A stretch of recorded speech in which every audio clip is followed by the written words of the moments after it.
Alright, this is part one of a test that's about radical functions. In this video we will focus on solving radical equations such as these, but in later videos we will graph radical equations and look at some transformations. Alright, in problem number one, when you're solving a radical equation you need to get the radical part by itself first. So we are going to get rid of this negative 8 by adding 8 to both sides. Alright, so those cancel out. So that's going to leave us with the square root of 5a minus 5 is equal to 5. Alright, now to get rid of this radical, we are going to square both sides of the equation. Alright, so that's going to leave us with 5a minus 5 is equal to 25. Of course, then we would add 5 to both sides, and that will give us 5a is equal to 30. And then we will divide both sides by 5. And that will give us a equals 6.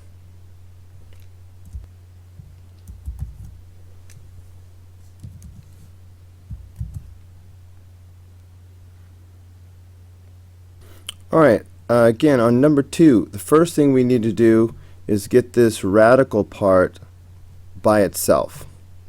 Now to do that we need to get rid of the negative 10. Some students were not sure whether I should add 10 to both sides or divide by 10.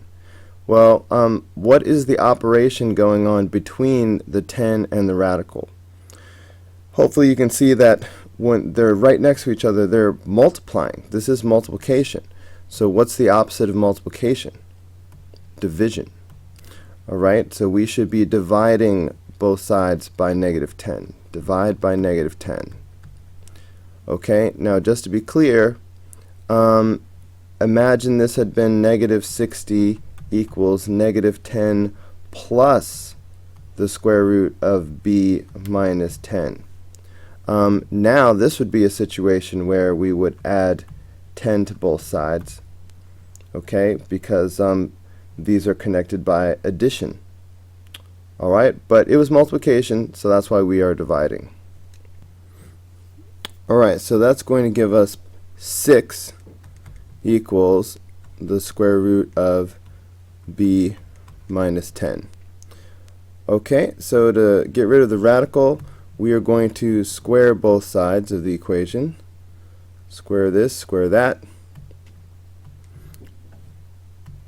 So that'll give us 36 is equal to b minus 10. And then we will just add 10 to both sides. So that will give us 46 is equal to b. Okay? For these problems, it is important to check every answer, at least mentally. Plug it in and make sure that you really get the answer that you're supposed to get. I'm not going to take the time to do that on every problem for the purposes of these videos, but you should. I will do it just this once for problem number 2, just so you understand how checking works. So if I were going to check this, that would mean let me put 46 back in for b and make sure that I get the same thing on both sides of the equation. So the check would look like this. So I'd have negative 60 is equal to negative 10 times the square root, and b is 46, so 46 minus 10. So that would be negative 60 equals negative 10. Okay, 46 minus 10 is 36. Negative 60 equals negative 10. Square root of 36 is 6.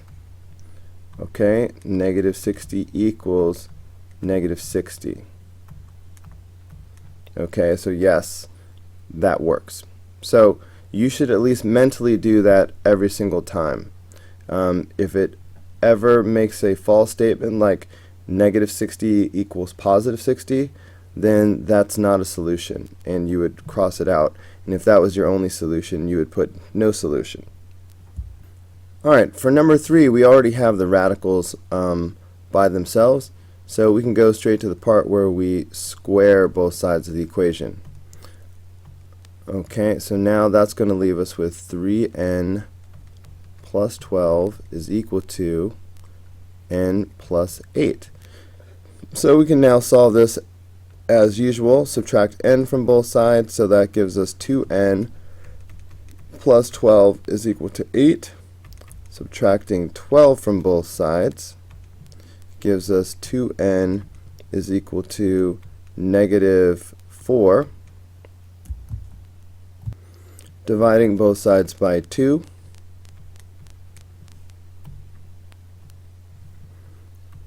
that gives me n is equal to negative 2.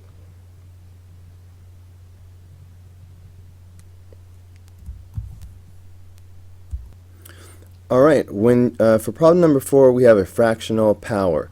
If you want to get rid of a fractional power, you will do the reciprocal power to both sides of the equation. So this is 1/2 power, so I can square both sides of the equation. Alright, we'll wind up multiplying these together, but 1/2 times 2 equals 1. Right? Basically the 2's cancel out, and you don't need to put a power of 1.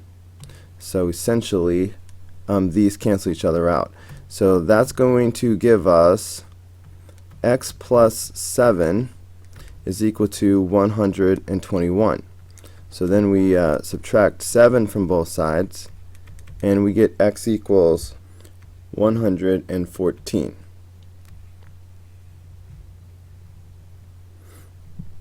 Okay, so that's the answer to number 4. Alright, for problem number 5, before we can deal with the exponent, we need to get this part of the equation by itself. So we need to get rid of that 2. And of course the 2 is multiplying, so we are going to divide both sides by 2 before we get started. That way these 2's will cancel each other out, and we will have the 3x minus 6 to the 1/4 power equals 1. Now again, to get rid of this power, we will do the reciprocal power. Alright, the reciprocal of 1/4 is 4, so we will do the 4th power on both sides. So that is going to give us 3x minus 6, and 1 to the 4th power is just still 1.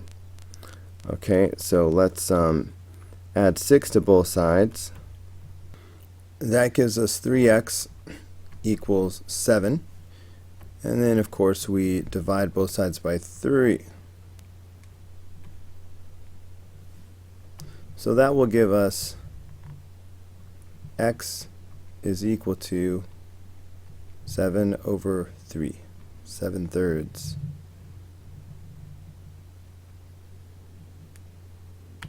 For number 6, we are going to start by adding 7 to both sides.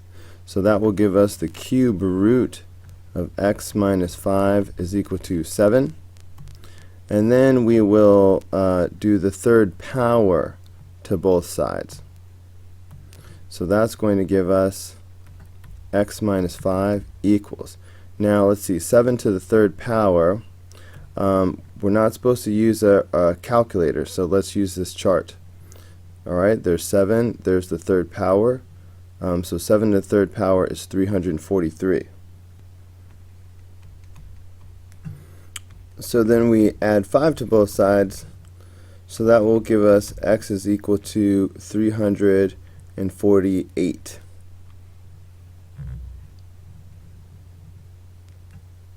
Now number 7 is a little trickier, so watch this very carefully.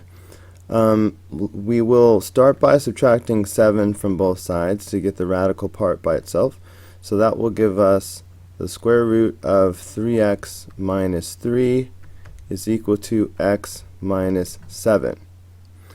Now you see that we have an x over here under the radical and x over here. there's nothing we can do about that. So we need to go ahead and square both sides of the equation now. So we'll square the left side and square the right side. So on the left side we will have 3x minus 3, and but over here you got to be careful. When you square a binomial, that's like x minus 7 times x minus 7. We have to double distribute or FOIL it. Okay, so we will have 3x minus 3. But over here we have to do, x times x is x squared, x times negative 7 is negative 7x, negative 7x, and negative 7 times negative 7 is positive 49. So that's 3x minus 3 is equal to x squared minus 14x, alright, just combining these like terms, plus 49. Now, as I see that I have x squared and x, there's no way to get x by itself, so what I need to do is get 0 on one side, and we'll either factor or use the quadratic formula. So let's subtract 3x from both sides, minus 3x, and let's add 3 to both sides. Okay, so that will give me 0 on the right. 0 is equal to x squared minus 17x plus 52. Okay, these numbers are large enough that I would prefer to use the quadratic formula right now, so that's what I'm going to do. So don't forget about the quadratic formula. Okay, remember the quadratic formula says if you have a quadratic equation like this, set equal to 0, then x will equal the opposite of b plus or minus the square root of b squared minus 4ac all over 2a. And of course the a, b, and c are the coefficients. So for this problem, a is 1, b is negative 17, and c is 52. So let's do the quadratic formula. Okay, I always like to do the discriminant first. Okay, so I always do the b squared minus 4ac part before I do anything else. So let's do that. Okay, so b squared minus 4ac. So that means negative 17 squared minus 4 times 1 times 52. Okay, negative 17 squared is positive, well, yeah, so that's positive 289. Okay, we don't really need the 1, so you can just sort of ignore that. So it's really, whoops. Alright, so it's really negative 4 times 52, or you could think of it as 4 times 52, and we're still subtracting. So anyway, even with a pretending this is a 4 function calculator, and we could have done that in our head as well. So that's going to be 208.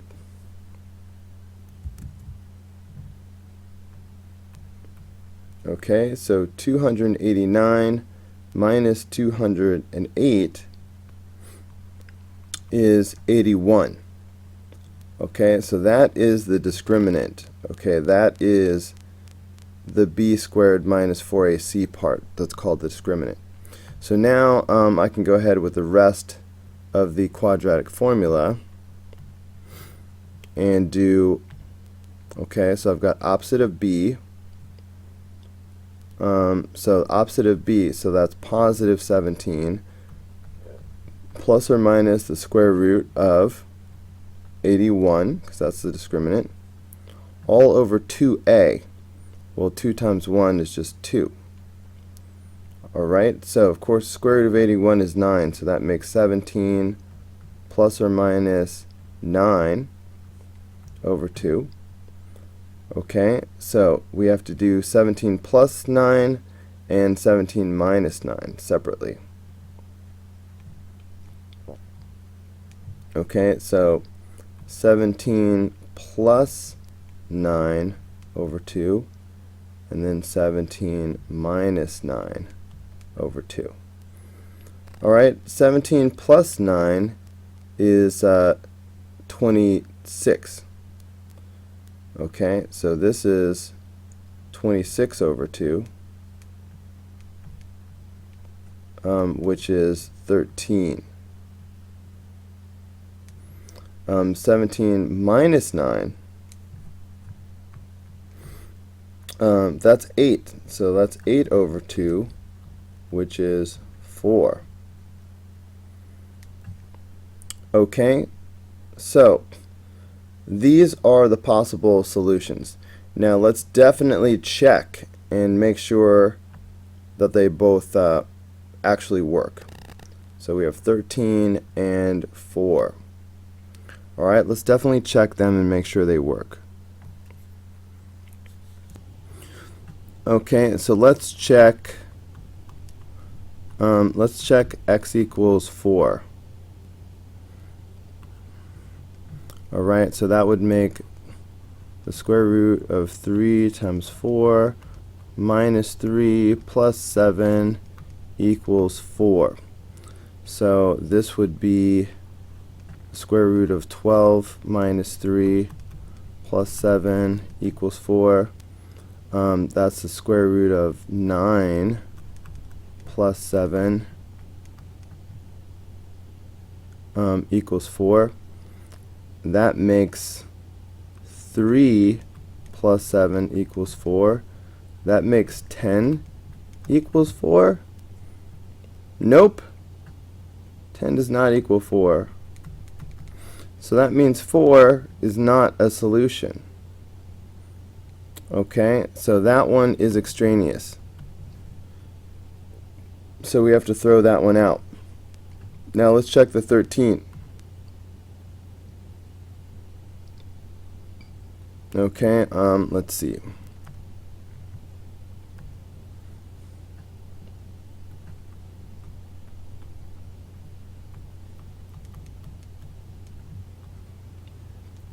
Alright, if we check the 13, then that means 3 times 13 minus 3 plus 7 equals 13. Let's see, 3 times 13 is 39. So that would be the square root of 39 minus 3 plus 7 equals 13. 39 minus 3 is 36. So that's the square root of 36 plus 7 equals 13. And that's 6. So 6 plus 7 equals 13. And 6 plus 7 does equal 13. So 13 equals 13. So that is a yes. Okay, so 13 is a solution, but 4 is not. So that means in actuality x equals 13 is the only solution to this equation. Alright, and that's long enough for one video, and plus we're about to transition into graphing anyway, which is a whole different thing. So we'll get into graphing on the next video. Okay, so I will see you on the next video.